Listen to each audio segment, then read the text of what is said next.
She thought she was ordering a ride home. He thought he was escaping his life. Neither knew that one night in a stranger's car would change everything. Sophia Martinez stood outside her former apartment at 11:47 p.m., 2 suitcases and a box labeled "Fragile" at her feet. Her phone showed 4723 in her account, everything she had left after the layoff, the eviction, and Marcus stealing their joint savings before disappearing to find himself. She opened the rideshare app with shaking hands. $23 to Casey's place across town, half her money, for a 20-minute drive.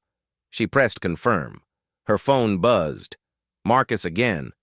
"Heard you got evicted, LOL. Good luck with that art thing." She silenced it, blinking back tears. No more crying. She'd cried enough. Driver arriving in 4 minutes. 12 blocks away, Ethan Rothschild sat in his Tesla in the executive parking garage, suffocating in a custom tuxedo that felt like a prison. Another charity gala. Another night of people who only saw his last name and bank account. Another evening of Blair, his socialite girlfriend, discussing vacation homes while he died inside. His phone buzzed with texts from his assistant about the Singapore merger, the board meeting, the foundation gala. His carefully constructed life mapped out in obligations. He couldn't breathe. He made a decision. 5 minutes later, he'd changed into jeans and a Henley, walked to the corner of the garage where he kept his secret, a 2015 Honda Accord. For 6 months, he'd been driving rideshare under a fake name, desperate to feel normal, to meet real people, to remember what it felt like to matter for reasons beyond his net worth. His phone pinged with a ride request. Pickup. 847 Maple Street. He accepted. Sophia slid into the back seat, trying to hide her puffy eyes. The driver glanced at her in the rearview mirror, dark hair, tired eyes that somehow saw too much. "Rough night?" he asked, gently. She laughed bitterly. "Is it that obvious?" The suitcases kind of gave it away. His voice was kind, educated, different. During the drive to her storage unit, her phone rang. Marcus. She answered before thinking. Well, he drawled. "The failure calls. Stop texting me. You got what you wanted. Because it's funny watching you crash and burn. You were always so proud, so sure you'd make it as an artist. And look at you now. Homeless. Pathetic." She hung up, hands trembling. "People who kick you when you're down," the driver said quietly. "They're not worth your tears." Sophia looked up, really seeing him. "You don't even know me. I know someone hurting you while you're already hurt says more about them than you." His eyes met hers in the mirror. "And anyone who holds on to their dreams when everything else falls apart? That's not pathetic. That's brave." Something cracked open in her chest. "I'm not brave," she whispered. "I'm terrified." "Being terrified doesn't make you not brave," he said. "It makes you human." Their eyes held in the rearview mirror for 5 seconds that felt like forever. What would you do if a stranger showed you unexpected kindness at your lowest point? Drop your thoughts in the comments. You might inspire someone. Welcome to Tales of the Fireplace Family, where we bring you the emotional stories of love because the truth is, love and death cannot be escaped. We can't say when, how, or where. It's never too early or too late. If you're new to this channel, hit the notification button and subscribe so you don't miss out on what happens next. And if you're one of our returning viewers, thank you so much. We appreciate you. Now stay with us till the end of the story. Leave a comment with your thoughts and tell us where you're watching from. Let us continue. At the storage unit, Sophia struggled with her box. The bottom tore, spilling everything. Sketchbooks, art supplies, and rejection letters from galleries that didn't want her work. The driver knelt beside her, helping gather scattered pieces. He picked up a sketchbook, opened it. Sophia's self-portrait stared back, raw, honest drawings of a woman cracked like broken glass, hands reaching for things she'd never hold. "This is extraordinary," he said quietly. It's rejected. By everyone. She snatched the book back, mortified. This is why I don't need help. People see you at your worst and they judge. I'm not judging. I'm impressed you're still carrying your dreams even when everything else falls apart. His voice was intense. These aren't failures. This is someone fighting. Who was this driver? They loaded the broken box into the trunk in heavy silence. Back in the car, Sophia noticed details she'd missed. Expensive cologne, hands that didn't match manual labor, the way he spoke like someone educated far beyond rideshare work. You don't talk like a normal driver, she said. He smiled slightly. You don't talk like a normal passenger. 5 minutes from Casey's apartment, the car died. Just stopped, engine clicking uselessly. You've got to be kidding me, he muttered, trying the ignition. Nothing. Sophia's stomach dropped. She checked the app. Surge pricing would cost $47. Everything she had left. Roadside assistance is 90 minutes out, he said, reading his phone. Look, there's a diner 2 blocks up. Let me buy you coffee while we wait. Company policy. When the car breaks down, the ride's free, and I cover alternative transportation. She studied him suspiciously. Is that actually a thing? Absolutely. The lie was smooth. Come on. You shouldn't wait out here alone.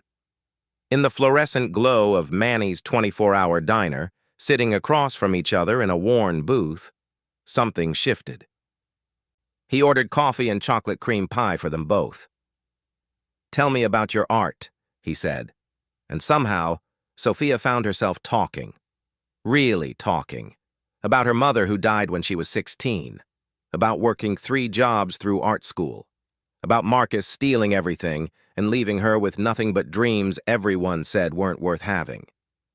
I draw myself broken, she said, showing him another sketch.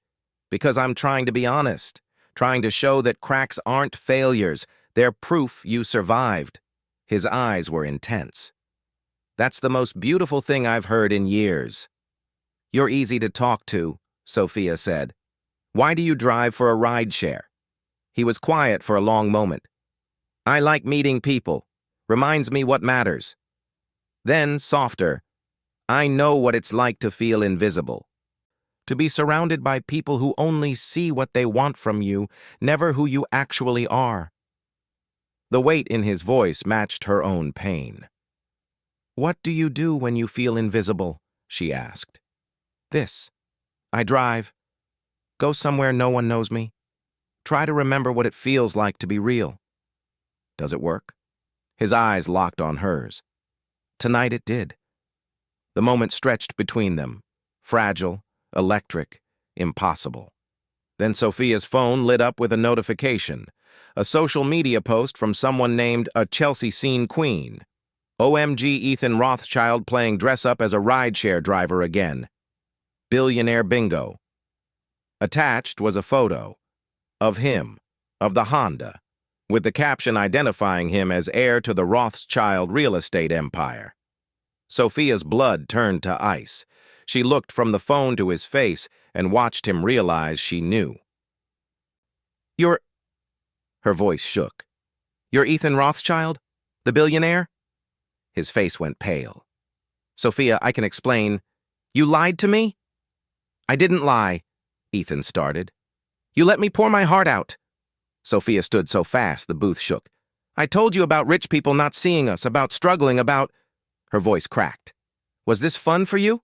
Some poverty tourism experiment? No, God, no. Sophia, please. I showed you my art. Told you about my mother. And you sat there this whole time, knowing exactly what you are, and you said nothing. Tears streamed down her face. What am I to you? Research for your next charity initiative? Everything I said was true, Ethan said desperately. About being lonely, about wanting something real. You don't even know what real is. Tomorrow you go back to your penthouse and your perfect life, and I go back to sleeping on my friend's couch with $23. She grabbed her box. This was never real. It was real to me. Stop. Just stop. Her voice broke completely. Call me a real ride. Use your billions. I'm sure you can make it happen. She walked toward the door. The car's still broken, he called after her. She froze, shoulders shaking. Then I'll walk. Sophia, don't follow me. Don't call me. Don't. She turned back, and the look on her face shattered him. I actually believed you. I actually thought for 1 second that someone saw me. But you were just playing dress up, and I was stupid enough to fall for it. She left. Ethan sat in the empty diner, watching through the window as she struggled down the street with her suitcases, and felt something inside him break. The waitress appeared. You gonna go after her? She doesn't want me to. She's crying on the sidewalk. Sometimes what we want and what we need are different things. Ethan stared at his phone. He could call his driver, send a car for her, make this easier. But that would just prove her point, that his money solved everything, that he couldn't exist without it. He grabbed his jacket and ran outside. Sophia was a block away, one suitcase wheel broken, struggling to drag everything. Sophia, stop, please. She kept walking. I'm sorry. He caught up to her. I should have told you who I was. I know that. But I was terrified that the second you knew, you'd look at me differently. You'd see the money instead of me. So you chose to lie. I chose to be a coward. You're right, but Sophia... He moved in front of her, blocking her path. Everything I said in that diner was true.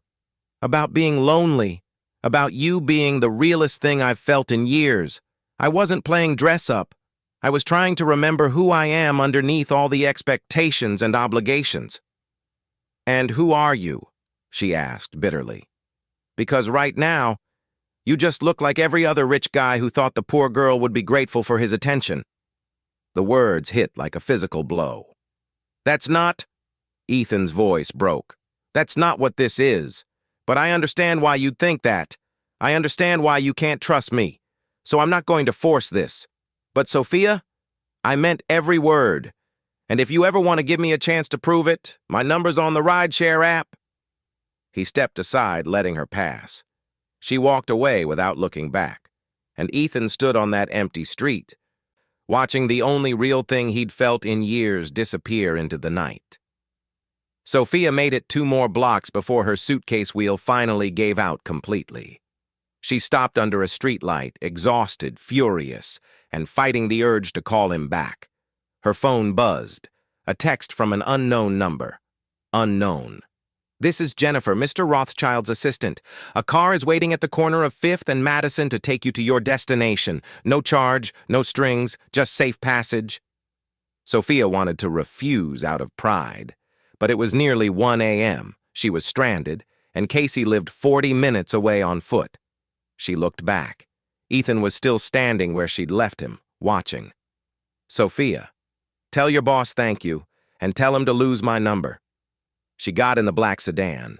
The driver was professional, silent. 20 minutes later, she was at Casey's door. But sleep wouldn't come. She lay on the futon, replaying every moment, the way he'd looked at her art, the vulnerability in his voice when he talked about being invisible, the kiss they'd almost shared before everything exploded. Had any of it been real? Her phone buzzed at 3 a.m. Ethan, I know you told me not to contact you. I'm breaking that rule because I need you to know something. I've spent 34 years living a life that looked perfect on paper but felt empty. Tonight, for 3 hours, I felt alive. You did that. Not my money, not my name, you. And I'm sorry I wasn't brave enough to tell you the truth from the beginning. You deserved better. You deserved honesty. I hope someday you can forgive me. She stared at the text for 10 minutes before responding. Sophia, why do you drive for a rideshare? Really? Ethan, because 6 months ago, I had a panic attack in a board meeting about a development that would displace 300 families. I realized I'd become someone so disconnected from real life that human suffering was just a line item. So I created a fake identity and started driving. A few hours a week where I could be nobody, where people talked to me like I was human. Sophia, that's the saddest thing I've ever heard. Ethan, yeah, it is. But meeting you? That was the opposite of sad. That was the first real thing I've felt in years. Sophia, how do I know you're not just saying what I want to hear? Ethan, you don't. That's what trust is. A choice to believe someone even when you're scared. And I know I haven't earned that yet. But I want to. If you'll let me. Sophia's hands trembled. Sophia, your family is going to hate me. Ethan, probably. My mother already thinks I'm having a crisis. My father wants to know if you signed an NDA. Sophia, I'm unemployed and homeless. What do I possibly bring to your life except complications? Ethan, you make me want to be brave. You make me remember what matters. You see me, not the heir, not the trust fund, not the Forbes list. Me. Do you have any idea how rare that is? Sophia, this is insane. We met 6 hours ago. Ethan, I know, completely insane. So let's be insane together. Coffee tomorrow? 10 a.m.? There's a place on Bleecker. The Blue Moon. Your choice, your world. I'll show up. No driver, no security, just me. And if you don't come, I'll understand.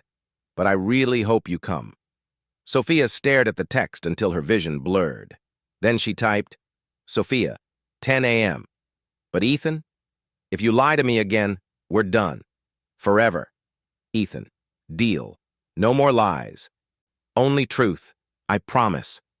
She fell asleep with her phone clutched to her chest and hope warring with fear in her heart. At 9:45 a.m., Sophia stood outside the Blue Moon Cafe, second-guessing everything. What was she doing? This was crazy. He was a billionaire. She was nobody. But then she saw him through the window, sitting in a corner booth, looking as nervous as she felt, and something in her chest softened. She walked in. His face transformed when he saw her. Relief, joy, hope.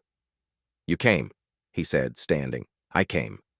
She slid into the booth across from him. But I meant what I said. No more lies. No more lies, he agreed. Ask me anything. The waitress brought coffee. They ordered cinnamon rolls, and then, slowly, carefully, they began to peel back the layers. Tell me about your family, Sophia said. Ethan took a breath.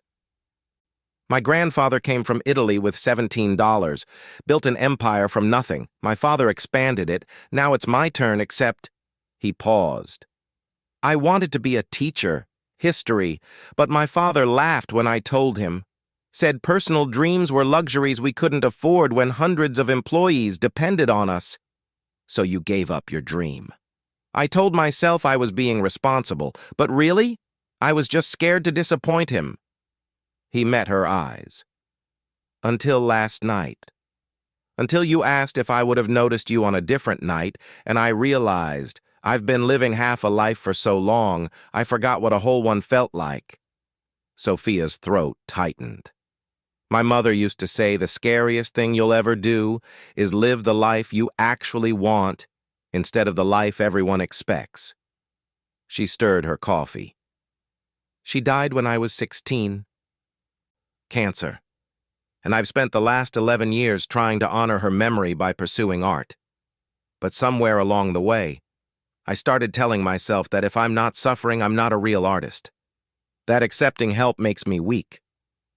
That's why you wouldn't let me carry your box. That's why I wouldn't let anyone help with anything. She looked down. Marcus, my ex, he used to say I was too proud for my own good, that I'd rather drown than ask for a life jacket. And he was right. After he left, I could have asked friends for help. Could have swallowed my pride. But I couldn't. Ethan reached across the table, covering her hand with his. Being independent isn't the same as being alone. You can be strong and still let people in. Says the man who drives a ride share to feel normal. He laughed. Fair point. We're both disasters. Disasters who found each other at exactly the wrong time. Or exactly the right time. His thumb traced circles on her hand. Sophia, I know we just met. I know this is fast and complicated. But I meant what I said last night. You make me want to be brave. And I have an idea, if you're willing to hear it. What kind of idea? I know gallery owners, collectors, people who actually care about art. What if I introduced you? Not as a favor, not as charity, just opening a door you can walk through on your own merit. She pulled her hand back. I can't let you buy my success. I'm not buying anything. Your talent speaks for itself. I'm putting you in the room. What happens after that is entirely up to you. He leaned forward. Sophia, your work deserves to be seen. And if my connections can make that happen, why shouldn't I use them? I use them for business deals all the time. Why not use them for something that actually matters? She studied him for a long moment. One introduction. That's it. One introduction, I promise. And if nothing comes of it? Then we never speak of it again, and you keep creating because that's what artists do. He smiled. But I don't think nothing will come of it. I think you're about to change the art world. You barely know my work. I know your heart. That's enough. They spent the next 2 hours in that cafe, talking about everything and nothing. He told her about his sister who moved to California to escape family pressure.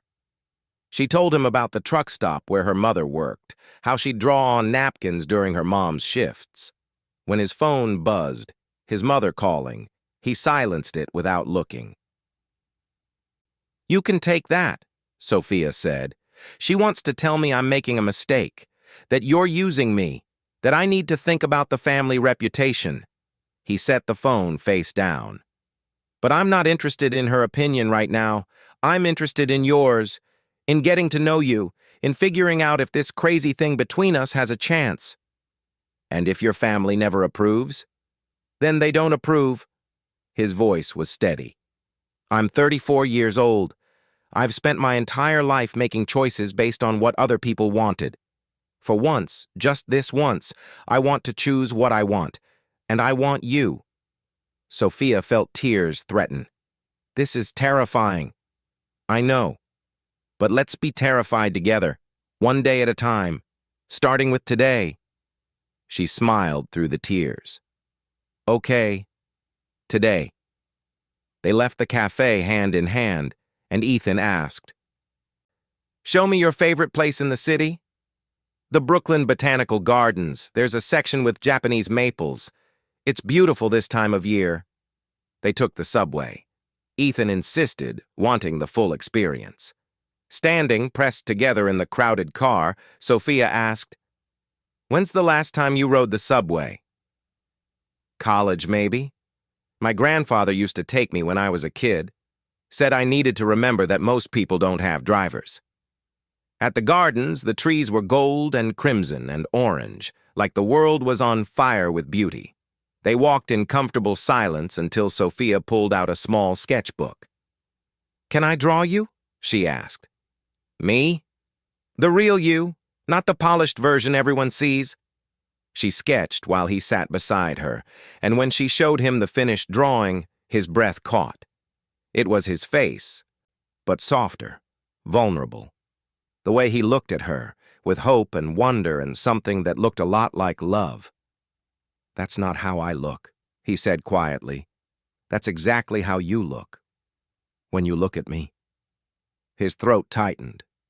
Can I keep it? It's yours. She hesitated. But I want something in return. Tell me what you're afraid of. Right now. I'm afraid that when we leave these gardens, reality is going to crash back. That my phone will ring with some crisis, and you'll remember that I live in a world of obligations, and this will feel impossible instead of inevitable. What if we made a rule? Sophia said. When we're together, we're just Ethan and Sophia. Not the billionaire and the struggling artist, just two people. I love that rule. They stayed for hours, talking about old movies and terrible puns and secret dreams. He told her about his mother's obsession with appearances, his fear that he'd never be more than his last name. She told her about her aunt who raised her after her mother died, her secret dream of having a studio with floor-to-ceiling windows. "What if I could help with that?" Ethan asked carefully. "Not pay for it, but help you find opportunities, connections?" "One introduction to one gallery," she reminded him. "That's the deal." "Right. One introduction." He pulled her close. "Sophia, I know this is fast. I know it's crazy. But I haven't felt this alive in years, and I don't want to waste time pretending I don't feel what I feel. Which is that I'm falling for you. Hard and fast and completely." He cupped her face. "And I know you're scared. I'm scared too. But I'd rather be scared with you than safe without you." She kissed him then, soft and sweet and full of tentative hope. When they pulled apart, both were smiling. "One day at a time," she whispered. "One day at a time," he agreed. His phone buzzed. His mother again. This time he answered. "Ethan, where are you? We need to talk about this girl. Her name is Sophia, Mother, and I'm with her right now. We'll talk later." He hung up and Sophia's eyes went wide. "You just hung up on your mother? First time ever?" He grinned. "How'd I do?" "Terrifying, but kind of amazing." They didn't know that across town Ethan Rothschild was making calls, setting plans in motion, arranging a meeting that would test everything they'd just promised each other. Have you ever had to choose between family approval and following your heart? What would you do if the person you loved came from a completely different world? Share your story in the comments. Someone might learn something from your story. The next morning, Sophia's phone buzzed with a text from an unknown number. "Unknown. This is Jennifer, Mr. Rothschild's assistant. The Rothschild family requests your presence at their residence today at 10 a.m. Please confirm attendance." Sophia's stomach dropped. "Sophia, what kind of meeting?" "Jennifer, I'm not at liberty to say, but I encourage you to attend. It would be in your best interest." She called Ethan immediately. "Did you know about this?" "About what?" He sounded genuinely confused. "Your family wants to meet with me, alone. Your assistant just texted." Silence. Then, "I didn't arrange that. Sophia, don't go. Let me talk to them first. No, if we're doing this, I need to face them." Her voice shook. "But I need you there. I'll be there, I promise." At 10 a.m., Sophia stood outside the Rothschild townhouse, 5 stories of pristine brick that probably cost more than she'd earn in a lifetime. She rang the bell. Ethan Rothschild opened the door, elegant, cold, with Ethan's eyes but none of his warmth. "Sophia, please come in." She was led to a sitting room where Richard Rothschild waited, along with a lawyer and a PR consultant. But no Ethan. "Where's—" Sophia started. "Ethan is handling business matters," Ethan said smoothly. "We thought it best to speak privately first." Of course they did. Ethan sat across from her. "Let me be direct. You're 27, unemployed, recently evicted, no family, no resources. You met my son 48 hours ago during what appears to be a vulnerable moment. Can you understand why this concerns us?" "Yes," Sophia said quietly. "If I were you, I'd be concerned too." Ethan blinked, not expecting agreement. "But," Sophia continued, finding her courage, "I also understand why Ethan feels suffocated, why he'd drive strangers around just to feel human. Because sometimes people are just lonely, Mrs. Rothschild, and sometimes they find each other. And it's not calculated, it's just real. Real." Ethan said the word like it was foreign. "Sophia, I'm sure you're a nice girl, but my son has responsibilities, a legacy. I need to know if you're prepared for what this life entails." "I'm not prepared at all," Sophia admitted. "I'm terrified, but I care about your son. I care enough to sit here and let you interrogate me. I care enough to risk looking like exactly what everyone thinks I am, a gold digger. Because the truth is, I don't want his money. I want him." The lawyer leaned forward. "Miss Martinez, We're prepared to offer you $500,000 to step away quietly. You'd sign an NDA, agree not to contact Ethan, and walk away with enough money to start fresh. Anywhere you want." The room went silent. Sophia felt like she'd been slapped. "You're trying to pay me off." "We're offering you stability," Richard said. "A way out of your current situation. Everyone wins. Everyone except Ethan, who doesn't get a say in his own life." Sophia stood up, shaking. "I'm not taking your money. If Ethan wants me gone, he can tell me himself. But I won't let you make decisions for him like he's a child. Even if that money could change your life," the PR person pressed. "My lack of money doesn't mean I lack integrity." She walked toward the door.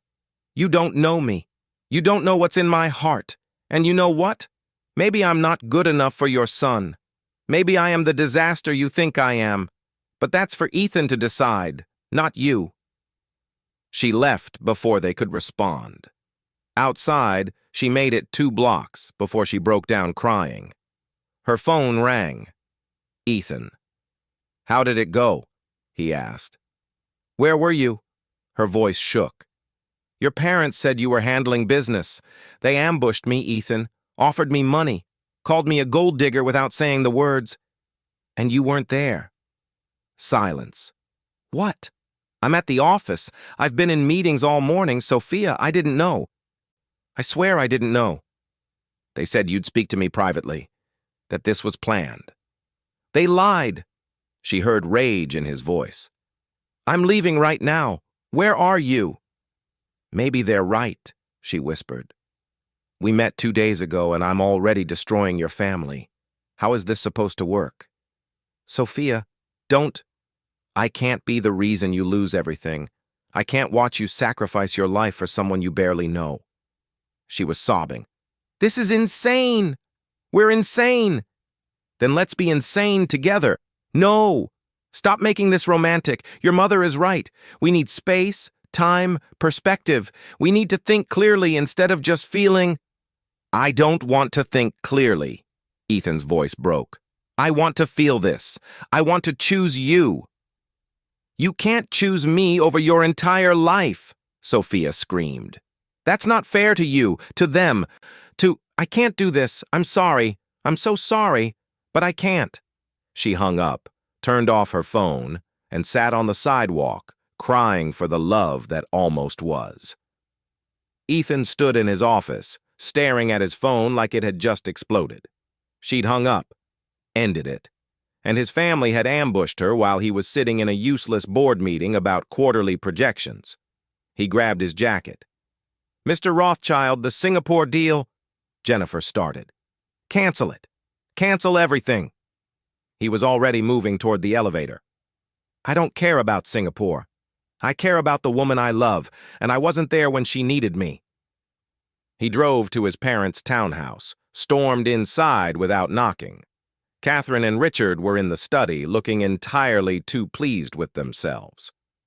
"How dare you?" Ethan said, his voice shaking with rage. "How dare you ambush her? Offer her money? Try to buy her off like she's some problem to be solved?"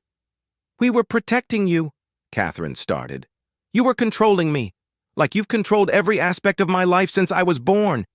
He slammed his hand on the desk. "I'm 34 years old, and I just realized something. I've never made a single decision based on what I actually want. It's always been about the family, the business, the legacy." "Well, I'm done." Richard stood. "Son, you need to calm down." "No. You need to listen. Sophia Martinez is the best thing that's ever happened to me. She sees me, not the heir, not the fortune, me. And she still chose me despite having every reason to run. And what did you do? You tried to pay her to leave. You tested her like she's applying for a job." "We needed to know her intentions," Catherine said. "Her intentions are to love me. That's it. She doesn't want the money, the lifestyle, the name. She wants me, broken and messy and real, and I want her. I love her, and if you can't accept that, then—" He took a breath. "Then you're going to lose me. Not because of her, but because I'm finally choosing to live my own life. Silence. Richard sank back into his chair. Your grandfather would have liked her. Catherine's head snapped toward him. Richard? He would have, Richard insisted, the way she stood up to us, refused the money. Giuseppe always said the best people were the ones who couldn't be bought. He looked at Ethan. Son, if you're certain about this, I've never been more certain about anything. Then we'll support you. It won't be easy. Your mother and I have concerns, but you're a grown man. We'll try. It wasn't perfect, but it was a start. Ethan left immediately, drove to Casey's apartment, pounded on the door. Casey answered. She doesn't want to see you. I know, but I need 5 minutes, please. He heard Sophia's voice from inside. It's okay, Case. She appeared in the doorway, eyes red from crying, and Ethan's heart shattered. I'm sorry, he said immediately. I'm so sorry I wasn't there. I didn't know they'd planned that ambush. I would never... I know. Your assistant told me you were blindsided too.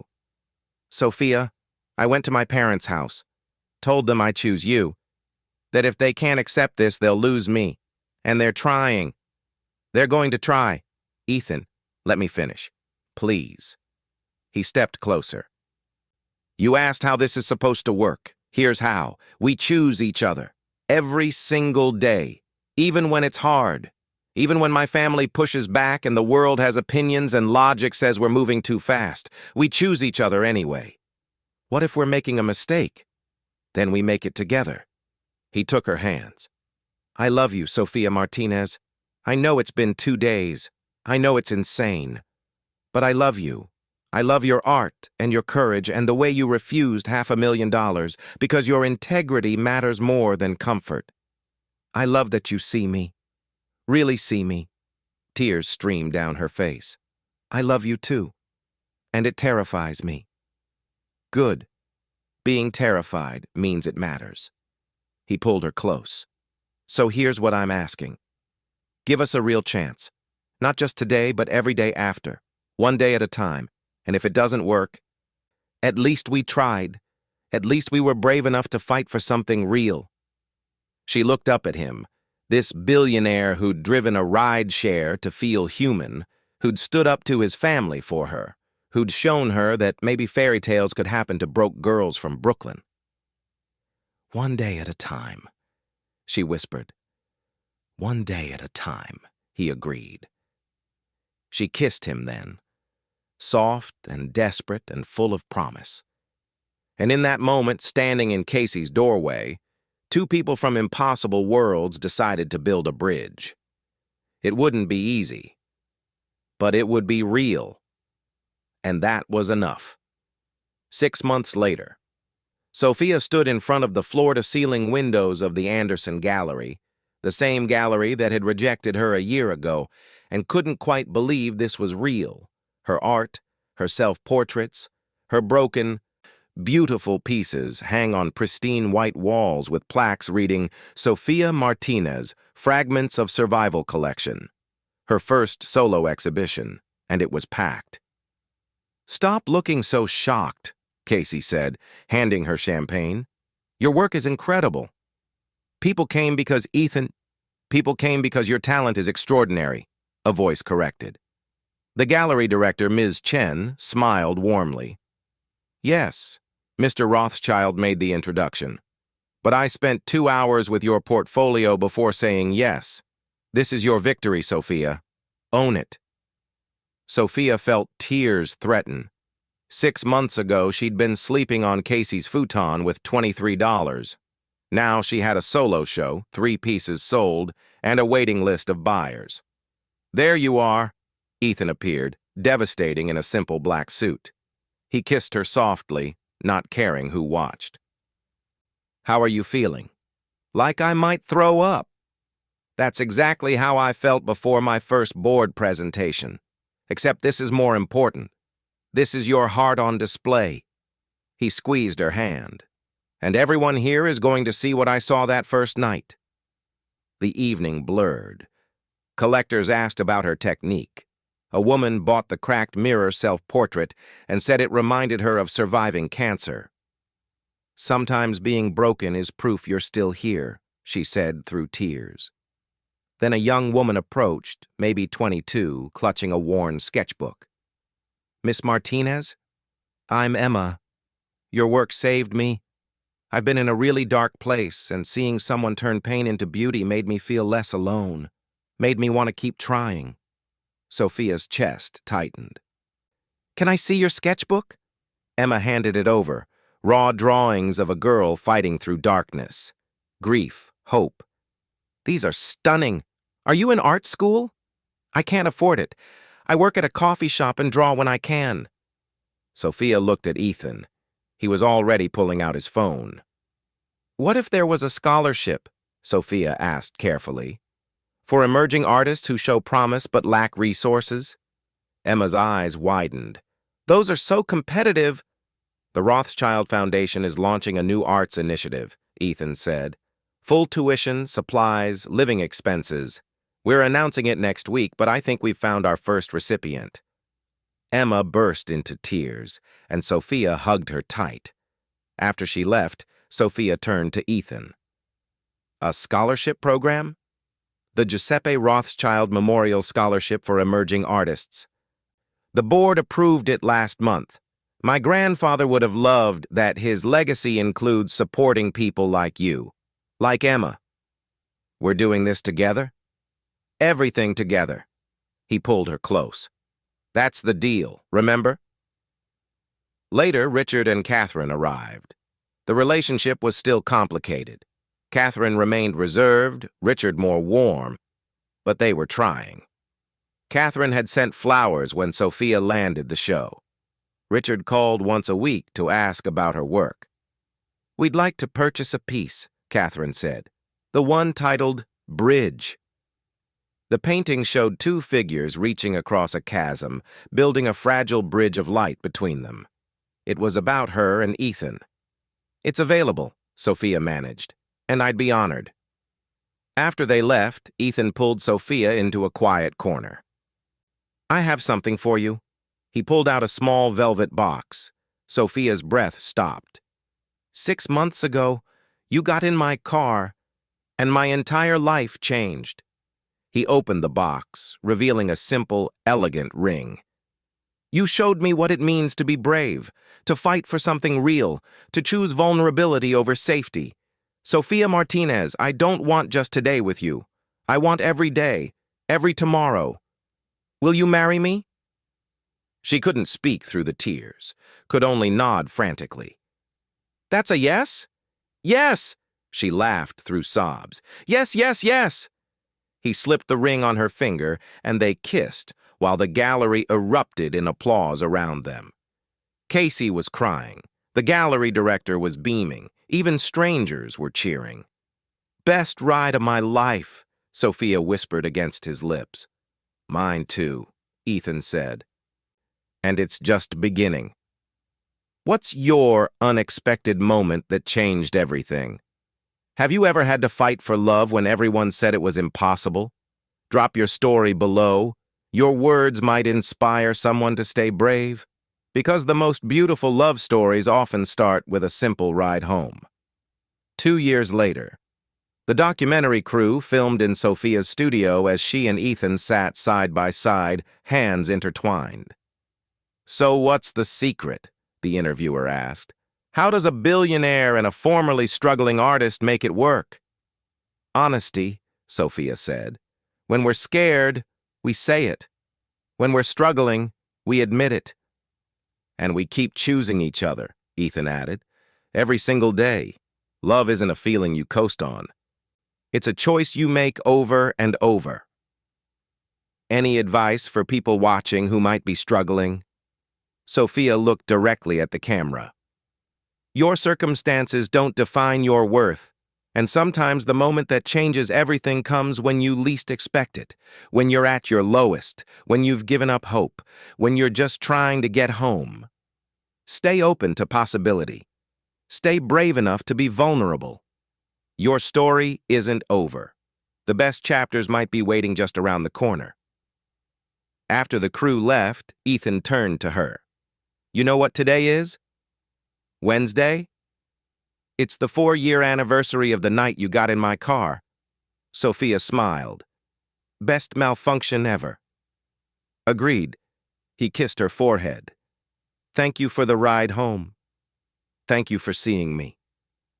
They sat in the studio light, artist and teacher, partners and lovers, two people who'd built a bridge between impossible worlds and refused to let it fall. Sometimes fairy tales do come true. They just look different than you expect. Messier, harder, more real, and infinitely more beautiful. Thank you for watching this story to the end. We appreciate your support. If you enjoyed it, you will surely love the next one. It gets crazier and more intriguing as you can ever imagine.